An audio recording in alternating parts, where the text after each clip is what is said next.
देख रहे हैं जन टीवी में विधि शर्मा आपके साथ। खबरों को विस्तार से भी जानेंगे, लेकिन शुरुआत करते हैं हेडलाइंस के साथ। उत्तराखंड में जमीन खरीद को लेकर सीएम धामी का बड़ा फैसला। बाहरी व्यक्तियों को उत्तराखंड में कृषि भूमि खरीदने पर लगाई रोक। कांग्रेस ने सख्त भू कानून लाने की मांग।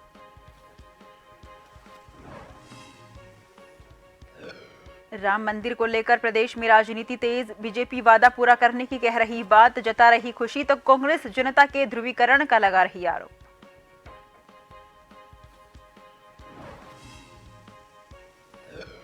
उत्तराखंड में भी किया जा रहा है टन टन कानून का विरोध। ट्रक और बस चालकों ने किया चक्का जाम, आड़ी तिरछी लगाई गाड़ियां, आम लोगों को हो रही परेशानी।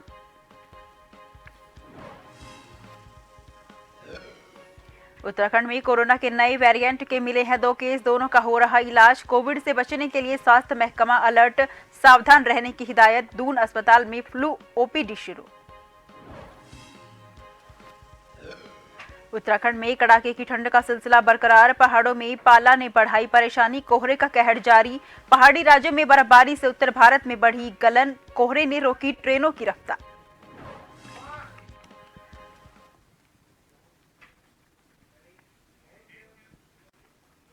रुक करते हैं खबरों की ओर। बता दें कि मुख्यमंत्री पुष्कर सिंह धामी ने नए साल की शुरुआत में ही उत्तराखंड में जमीनों को लेकर बड़ा आदेश जारी किया है। उत्तराखंड में अब सरकार के अगले आदेश तक एग्रीकल्चर और हॉर्टिकल्चर के लिए राज्य के बाहरी व्यक्ति जमीन नहीं खरीद सकेंगे। मुख्यमंत्री पुष्कर सिंह धामी ने सभी जिलाधिकारी को निर्देश दिए हैं कि सरकार के अगले आदेश तक बाहरी व्यक्तियों को जमीन नहीं बेची जानी चाहिए। वहीं प्रदेश में सोशल मीडिया से लेकर सार्वजनिक मंचों में सशक्त भू कानून की मांग लगातार की जा रही है।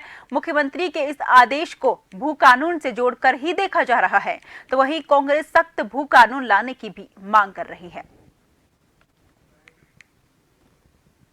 मैंने पिछले वर्ष मई में भी कैबिनेट में इस बात की चर्चा की थी और एक हमने निर्णय तभी ले लिया था कि प्रदेश के अंदर जितने भी प्रकार की जो जमीनें खरीद रहे हैं उनका पहले हम वेरिफिकेशन करेंगे और वेरिफिकेशन करने के बाद उसको जो है जो विधिक मान्यता है या स्वीकृति है वो प्रदान करेंगे।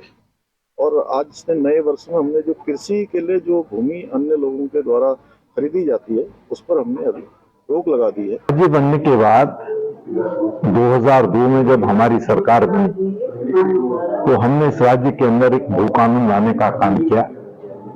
तत्पश्चात मोहन चंद खंडूरी जी ने उस भू कानून को और सख्त करने का काम किया, लेकिन फिर से भाजपा की सरकार आने के बाद इन्होंने इस भू कानून को ध्वस्त करने का काम किया। एक बड़े लंबे अंतराल के बाद सरकार ने फैसला लिया है कि कृषि भूमि जो है वो ना तो खरीदी जाएगी ना बेची जाएगी, उस पर रोक लगाई है। वहीं खबर पर तमाम जानकारी के लिए हमारे bureau chief SN Pant ji हमारे साथ जुड़ चुके हैं। पंत जी, क्या कुछ अपडेट है, क्या कुछ मायने निकाले जाएंगे, कहां इसका नुकसान होगा, कहां इसका फायदा होगा कानून का? पंत जी। बिल्कुल, आपको बताना चाहूंगा, उत्तराखंड में लगातार मजबूत और सशक्त भू कानून की मांग उठ रही है और इसके लिए उत्तराखंड के मुख्यमंत्री पुष्कर सिंह धामी ने बाकायदा एक कमेटी का गठन किया है जिसमें उच्च अधिकारियों को शामिल किया है। ये कमेटी अपनी सिफारिशों को राज्य सरकार को सौंपेगी और उसके बाद मुख्यमंत्री इस पर फैसला लेगी। लेकिन इसके अलावा राज्य सरकार के मुखिया के तौर पर उत्तराखंड के मुख्यमंत्री पुष्कर सिंह धामी ने एक बड़ा फैसला लिया है कि उत्तराखंड में जो कृषि जमीनें हैं, इसके अलावा जो उद्यान विभाग से संबंधित जो जमीनें हैं जिनमें बागवानी करने के लिए और किसानी करने के लिए बाहरी व्यक्तियों के द्वारा बड़े स्तर पर लैंड खरीदी जाती थी, वो अग्रिम आदेशों तक अब नहीं खरीदी जाएगी। सभी जिलाधिकारियों को अग्रिम आदेशों तक निर्देशित कर दिया गया है कि बाहरी व्यक्ति कोई भी उत्तराखंड में इस तरीके से किसानी और बागवानी, यानी ये 2 शब्द गौर करने वाले हैं, किसानी और बागवानी। लेकिन जो रिहायशी है, मकान बनाने के लिए कोई भी कभी भी जमीन खरीद सकता है, उसके लिए पूर्व की जो निर्धारित शर्तें हैं वो लागू रहेंगी। लेकिन इसके अलावा कृषि और औद्यानिकी, दरअसल इसको लेकर के मांग उठ रही थी कि कृषि जमीनों की आड़ में जो बाहरी व्यक्ति है वो उत्तराखंड में जो भू माफिया पनप रहे हैं उनके साथ साठगांठ करते हुए मिलकर के बड़ी लैंड खरीद रहे हैं और उसके बाद उसका जो उपयोग है लैंड यूज चेंज कराने के बाद उसका कॉमर्शियल कर रहे हैं। इस बात की शिकायत मिलने के बाद और भू कानून के संगठित रूप से लगातार बढ़ने के बाद राज्य सरकार की ओर से मुख्यमंत्री ने बकायदा इसका आदेश जारी कर दिया है कि अग्रिम आदेशों तक कोई भी किसानी और औद्यानिकी की जो संबंधित जमीनों को उत्तराखंड में नहीं खरीद पाएगा अग्रिम आदेशों तक। एसएन जी, कुछ लोगों का यहाँ पर जो इस तरह का काम जो करते थे उनकी तरफ से कोई बयान कोई सामने आया है विरोध को लेकर, कुछ कहा है किसी ने? एसएन जी बिल्कुल नहीं। देखिए, उत्तराखंड सरकार ने ये जो निर्णय लिया है इसकी चारों तरफ इसकी प्रशंसा हो रही है।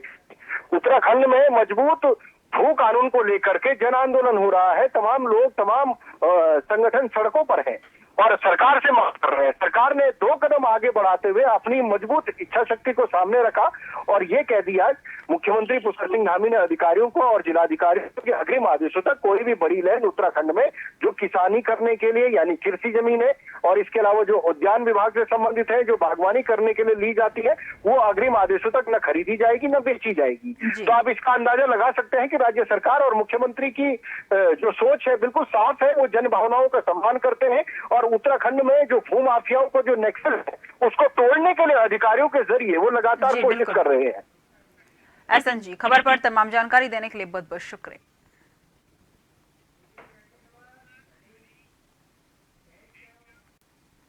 वहीं डाक विभाग अब नए साल से सुकन्या योजना और सऊदी जमा खाते में आम जनता को ब्याज दर में मुनाफा दे रहा है।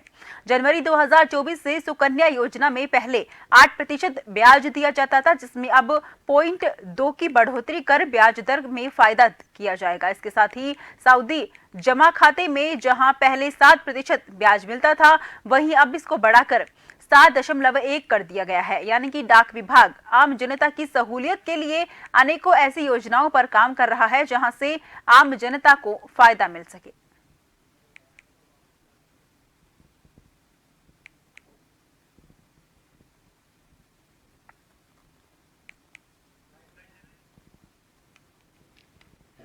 एक 3 ईयर जो टाइम डिपॉजिट है उसमें सरकार ने एक ब्याज दर में 0.1%, पहले 7.0 था, अब 7.1% दर की 0.1% दर की बढ़ोतरी की है।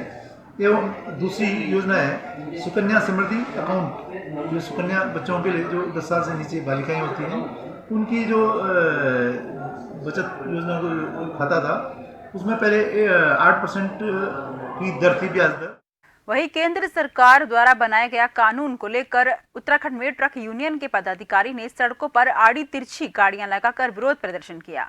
उनका कहना है कि अगर सरकार ये कानून वापस नहीं लेती है तो सड़क पर कोई भी वाहन नहीं चलेगा, जिसकी स्वयं जिम्मेदार सरकार होगी। इस हड़ताल के चलते बाहर से आए लोगों को वाहन न मिलने के कारण खासा परेशान देखा गया है।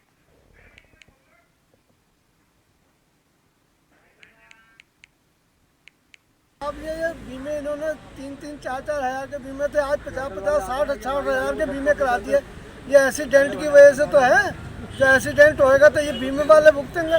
यदि ये ड्राइवर और कंडक्टर भुगतने लगे या मालिक भुगतने लगे तो ये तो खजाना ही खाली हो जाएंगे, तो काम ही क्या करेंगे ये। जहाँ कोई बीमा नहीं भरेगा, कोई फिटनेस ही करेगा। फिटनेस 3,000 की फिटनेस थी, 15 हज़ार की फिटनेस कर दी इन्होंने। कभी ये लगा के सब चीज फ्री कर दो ना, तो फिर सजा भी आपने आप भुगतेगा जब कुछ नहीं होगा तो। है सर कि 3 दिन के लिए बिल्कुल चक्का जाम करा गया है देश में, और वो इसलिए किया गया है कि जो केंद्र सरकार ने कानून बनाया है हिट एंड रन का, उसको किसी तरीके से नहीं माना जाएगा, क्योंकि वो ड्राइवर के हित में नहीं है। क्योंकि अगर ड्राइवर ट्रीटमेंट के लिए एक्सीडेंट होने के बाद ट्रीटमेंट के लिए लेके आता है तो उसको पब्लिक मार देगी। होता अक्सर यही है, पब्लिक मार देती है उसको, और अगर वो नहीं बचाता है, भागता है, तो सरकार मार रही है। 10 साल की सज़ा अगर ड्राइवर काटेगा तो वो क्यों गाड़ी चलाएगा, और उसके पास अगर 5 लाख रुपए होंगे तो वो क्यों गाड़ी चलाएगा। कोई भी बिजनेस कर सकता है। खबर पर तमाम जानकारी के लिए हमारे संवाददाता हिमांशु बरमोला हमारे साथ जुड़ गए हैं। हिमांशु, क्या कुछ अपडेट है, क्या कहना है लोगों का? जमकर प्रदर्शन यहाँ पर देखा जा रहा है, देश भर में प्रदर्शन हो रहा है, उत्तराखंड के लोगों का क्या मानना है इसको लेकर? हिमांशु। निश्चित रूप से प्रीति, आपको बताना चाहता हूं कि इस वक्त पूरे देश में जो देशव्यापी हड़ताल ट्रांसपोर्टरों की चल रही है, तो उसको लेकर कहीं ना कहीं उत्तराखंड के जो ट्रांसपोर्टर हैं उन्होंने भी अपना समर्थन दिया है, क्योंकि जिस तरीके से एमवी एक्ट के जो नियमों में बदलाव थे हो रहे थे, उनको लेकर उन्होंने अपना विरोध प्रदर्शन दिखाया है। और साथ ही साथ सबसे बड़ी बात यह है कि यहाँ पर ट्रांसपोर्टर यूनियन है, चाहे वो पहाड़ की बात कर ली जाए, पर्वतीय क्षेत्रों की बात कर ली जाए या मैदानी क्षेत्रों की, तो पूरी तरीके से उन्होंने अपना समर्थन इस चीज को लेकर दिया है। लेकिन सबसे बड़ी बात यह है कि इस दौरान जो यात्री हैं, कई यात्रियों को तो ये तक पता नहीं था कि ट्रांसपोर्टरों की जो है वो देशव्यापी हड़ताल है। जब वो ऑन द स्पॉट किसी स्टेशन पर पहुंचते हैं तो उन्हें पता चलता है। तो ऐसे में सभी लोगों का कहना है कि इनकी मांग को मान लिया जाए या कुछ संशोधन इनके नियमों में करना चाहिए, ताकि इनको भी सहूलियत मिले, क्योंकि यात्री अब 3 दिन तक लगातार परेशान रहने वाले हैं। इसलिए सबसे बड़ा बात यही है कि यात्री अपने गंतव्य तक पहुंचने में असमर्थ हैं। चाहे वो अभी सरकारी रोडवेज बस की बात कर ली जाए उत्तराखंड में, तो यहाँ तक कि रोडवेज ने भी अपना समर्थन इस हड़ताल को दिया है। तो ऐसे में यात्री को तमाम तरीके की दिक्कतों का सामना करना पड़ रहा है और सबकी यही मांग है कि नियम बनाए जाएं, नियम ताक पर न रखे जाएं और नियमों के साथ संशोधन किया जाए और इसको फिर जाके इम्प्लीमेंट दोबारा से एक बार किया जाए। क्योंकि जितने भी टैक्सी ड्राइवर हैं, सबका यही कहना है कि हमारी अगर तनख्वाह 10-12 हजार रुपए हमें तनख्वाह मिलती है और उसके बाद हमारी सालाना जो आय है वो 1.5 से 2 लाख रुपए होती है, तो कहाँ से अगर ऐसे में कोई हिट एंड रन केस वाला मामला सामने आता है, तो ऐसे में हम लोगों के पास इतना बड़ा जुर्माना देने के भी पैसे नहीं है। और साथ ही साथ 10 साल की अगर बात जिस तरीके से प्रावधान किया है, तो 10 साल के प्रावधान के दौरान यानी कि वो अपने घर से दूर रहेंगे। उनका साफ कहना है कि इस तरीके से देखा जाए तो हमारे परिवार वाले खुद हमें नहीं पहचान पाएंगे। तो ये कहीं ना कहीं संशोधन करने की इसमें जरूरत है, सबकी यही मांग है। जी हिमांशु, खबर पर तमाम जानकारी के लिए बहुत बहुत शुक्रिया।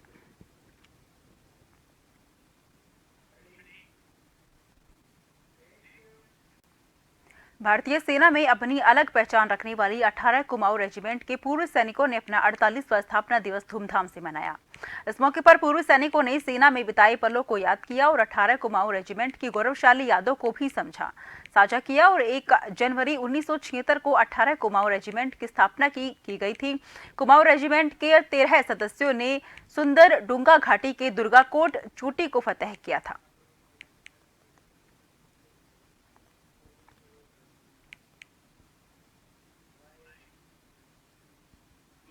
पूरे 18 कुमाऊं के भूतपूर्व सैनिक एकत्र हुए हैं, क्योंकि इस दिन 18 कुमाऊं रेजिमेंट का एक स्थापना दिवस माना जाता है। कुमाऊं मंडल की एक महत्वपूर्ण बटालियन 18 कुमाऊं है। इसने कई अवार्ड जीते हैं, श्रीलंका और सियाचिन ग्लेशियर पूरी तैनाती दी और कारगिल युद्धों में भी एक महत्वपूर्ण योगदान दिया है। आज हम एकत्रित होकर हम हर साल इसी तरह मनाते हैं अपना स्थापना दिवस हल्द्वानी में, और पूरे 4 डिस्ट्रिक्ट में मनाया जाता है। इसमें राम मंदिर निर्माण को लेकर राजनीति भी तेज हो गई है। जहां बीजेपी अपना वादा पूरा करने की बात कह रही है, तो वहीं पूर्व नेता प्रतिपक्ष प्रीतम सिंह ने भी बीजेपी सरकार पर आरोप लगाते हुए कहा है कि बीजेपी की चाल, चरित्र और चेहरा देश की जनता को ध्रुवीकरण करने का रहा है। तो कैबिनेट मंत्री सुबोध उनियाल ने राम मंदिर के निर्माण पर प्रसन्नता जाहिर की है।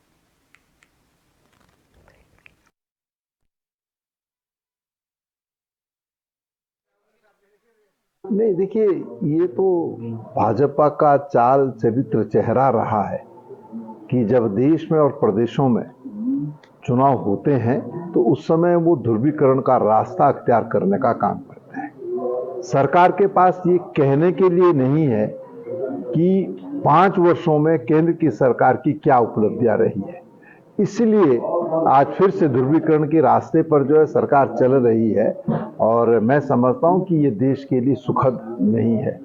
बात की जाए तो कहीं ना कहीं ये भाजपा के एजेंडे का था, तो और इस समय इन्होंने विरोध किया था, तो अब आज ये इसको निजी एजेंडा बोलते हुए इनको कहीं ना कहीं अपने गिरबान में झांकना चाहिए। लेकिन वो कोई निजी एजेंडा नहीं है। भारत के प्रधानमंत्री पूरे देश के प्रधानमंत्री होते, किसी दल के प्रधानमंत्री नहीं होते। तो प्रधानमंत्री जी के द्वारा इसको किया जा रहा है, तो इसको लेकर के मैं समझता हूं विपक्ष को किस तरह की शंका नहीं करनी चाहिए।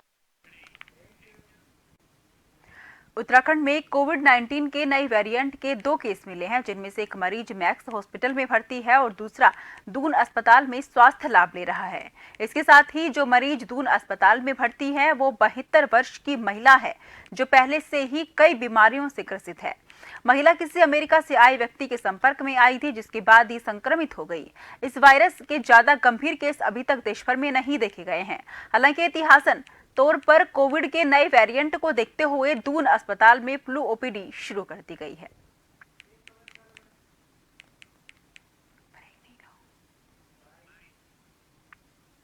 देखिए, इसमें आप लोग के माध्यम से मैं यही कहना चाहूँगा कि अभी तक हम लोग के यहाँ टोटल 2 ही केस मिले हैं, जिसमें एक मैक्स हॉस्पिटल में डायग्नोज हुआ है जो कि घर पर स्वास्थ्य लाभ ले रहा है, और दूसरी एक माता जी हैं 72 साल की, जो कि शायद बाहर से कोई उनसे मिलने आया था, तो उसके बाद एक चांस फाइंडिंग हो सकती, क्योंकि कोई निमोनिया वगैरह इस तरह का नहीं है। उनको पुरानी अपनी 2 बीमारियां हैं, थायराइड की और ब्लड प्रेशर की, तो वो भी स्वास्थ्य लाभ ले रहे हैं हमारे यहाँ।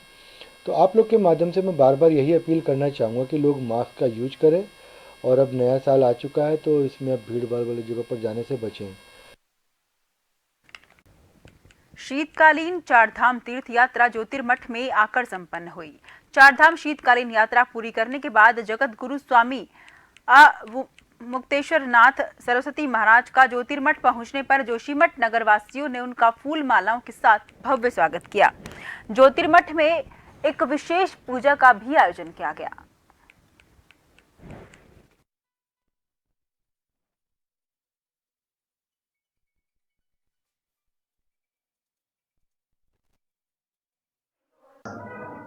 जीवन की अविस्मरणीय यात्रा थी हमारी। लोग कहते थे कि शीतकाल में आप जाएंगे आपको परेशानी हो जाएगी, लेकिन हम तो ग्रीष्मकालीन में उतना आनंद का अनुभव नहीं करते थे यात्रा में, जितना शीतकाल के इस यात्रा में अनुभव हमको हुआ। और व्यवहारिक कठिनाई भी कुछ नहीं है, सड़कें भी अच्छी बनी हुई हैं, निवास के स्थान भी अच्छे बने हुए हैं, भोजन की व्यवस्था भी सब जगह बनी ही हुई है। जोशीमठ ब्लॉक के गांव डुमक कलगोट में सड़क की समस्या को लेकर ग्रामीणों ने पदयात्रा निकालकर प्रदर्शन किया। कलगोट गांव से शुरू हुई पदयात्रा उर्गम घाटी पहुंची, जिसमें प्रशासन के खिलाफ नारेबाजी की गई।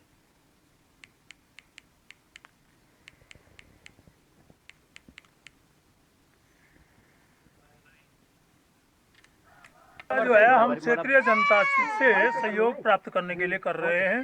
सैंजी लगा मैको टू बेमरू मोटर मार्ग 2007 से स्वीकृत है, आज तक नहीं बना पाए विभाग, और विभाग इसमें निरंतर बहानेबाजी कर रहा है, निरंतर इसके अलाइनमेंट चेंज कर रहा है। 2 बार तो पहले हो गए, अब फिर अलाइनमेंट चेंज कर रहा है, डुमक को बाईपास कर रहा है। गधेरे के समानांतर स्लाइड जोन में बैंड बना करके सड़क को बाधित कर दिया। उत्तरकाशी का स्यूणा गांव के लोगों की एक पुल की दरकार है। बरसात के दिनों में इस गांव का संपर्क शहर से कट जाता है। मुख्यालय से महज 3 किलोमीटर दूर गांव की सुध लेने वाला कोई नहीं है। मुख्यमंत्री से लेकर प्रशासन तक ग्रामीण गुहार लगा चुके हैं, लेकिन आज तक सुनवाई नहीं हुई है।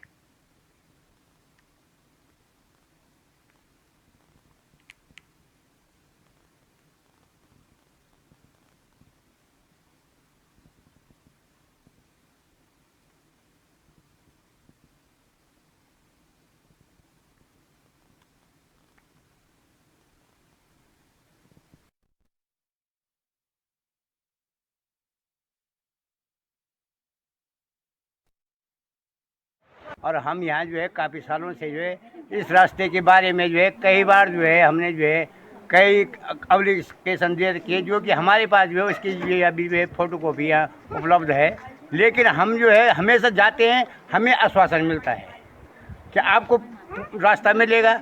हमारा ये रास्ता भी आप देख लीजिए, अधिकारी जिला अधिकारी को या कोई भी अधिकारी हमारे जो है हमने सबसे निवेदन किया है कि एक बार आप जो है ये बरसात के सीजन में या किसी ऐसे टाइम में जो है इस रास्ते से आप स्वयं आइए, मौका कीजिए। यहाँ पर जो है शासन द्वारा जो है ट्रॉली लगाई गई है। गांव में पुल की दिक्कत है, स्कूल जाने के लिए बच्चों को दिक्कत होती है, हर काम के लिए कभी कोई बीमार हो गया तो उसके लिए भी दिक्कतों का सामना करना पड़ता है। बहुत सारी दिक्कत है, बिना रास्ते के क्या हो सकता है। रोड के हम इतने हाईवे के इतने नज़दीक हैं, तभी भी हमें इतना मतलब एक छोटा सा पुल नहीं दे पा रहे हम यहाँ पे से। NH 34 यहाँ पे से जा रहा है, तभी भी मतलब हमारे सामने पे ही है पुल रास्ता, ये NH 34 उसके सामने हम हैं। और हमें और इतना बड़ा मार्केट हम आपसे दिखा सकते हो, यहीं पे है मार्केट, वो उसके इतने नज़दीक हैं हम, तभी मतलब एक पुल से हम छोटे से पुल की वजह से हम कट जाते हैं। गाँव की महत्वपूर्ण समस्या है रास्ते की। हमने कई बार प्रशासन से निवेदन किया कि हमारे लिए रास्ते की व्यवस्था की जाए। गंगा जी के सामने हमने गांव के सभी लोगों ने इकट्ठे होकर पुल लगा रखा है। यहाँ से कई दुर्घटनाएं हो चुकी है। एक बार एक लड़का उससे गिर के उसकी मृत्यु हो गई थी। बड़ी मुश्किल से एक लड़की को हमने बचाया।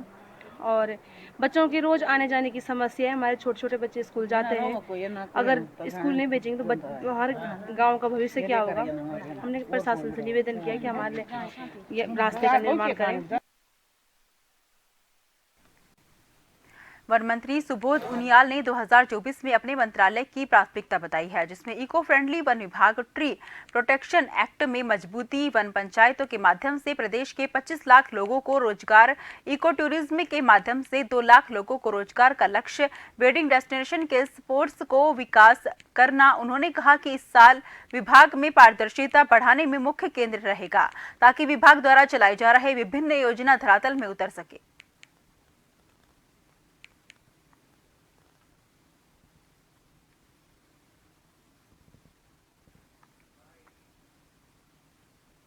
उन डेस्टिनेशन को जो हमने चिन्हित किया उन पर काम प्रारंभ करके उनको इस लायक बनाना कि उनको ऑपरेट करके स्थानीय लोगों को उससे रोजगार मिल सके।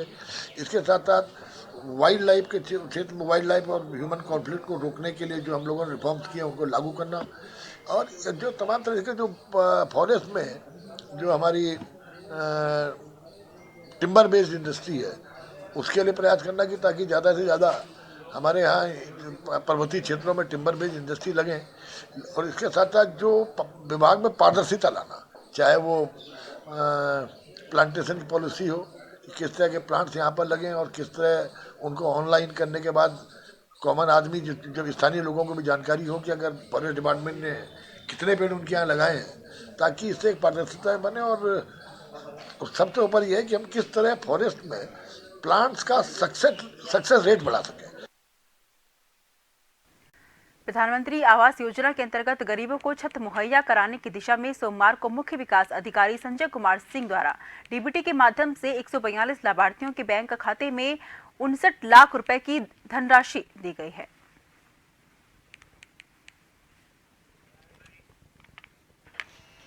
जो आज का दिन है उसमें हम 142 लाभार्थियों को जो है उनकी धनराशि को ट्रांसफर कर रहे हैं, और जिसमें प्रथम किस्त, द्वितीय किस्त और तृतीय किस्त तीनों प्रकार के लाभार्थी हैं जिनको आज डीबीटी के माध्यम से किस्त का भुगतान किया जा रहा है।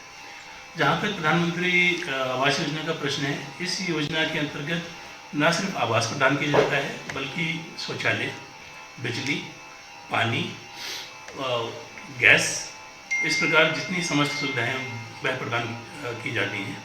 साथ ही साथ चूँकि हमारे इसके लाभार्थी बीपीएल श्रेणी या गरीब श्रेणी के लाभार्थी होते हैं और वह सामान्यतः कहीं ना कहीं मजदूरी कर रहे होते हैं, तो उनको अपने आवास में मजदूरी करने के लिए, अपने आवास में काम करने के लिए 95 दिन की मजदूरी मनरेगा से अलग से दी जाती है।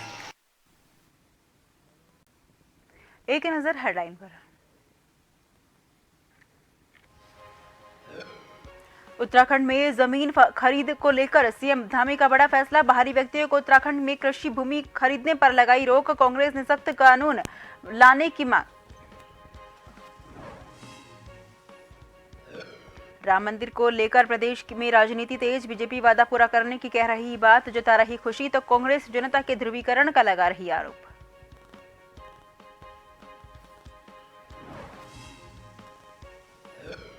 उत्तराखंड में भी किया जा रहा हिट एंड रन कानून का विरोध। ट्रक और बस चालकों ने किया चक्का जाम, आड़ी तिरछी लगाई गाड़ियां। आम लोगों को हो रही परेशानी। वाहन न मिलने से स्थानीय से लेकर पर्यटक परेशान।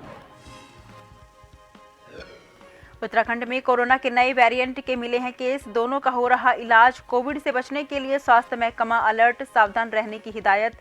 अस्पताल में फ्लू ओपीडी शुरू। उत्तराखंड में कड़ाके की ठंड का सिलसिला बरकरार, पहाड़ों में पाला ने बढ़ाई परेशानी, कोहरे का कहर जारी। पहाड़ी राज्यों में बर्फबारी से उत्तर भारत में बढ़ी गलन, कोहरे ने रोकी ट्रेनों की रफ्तार।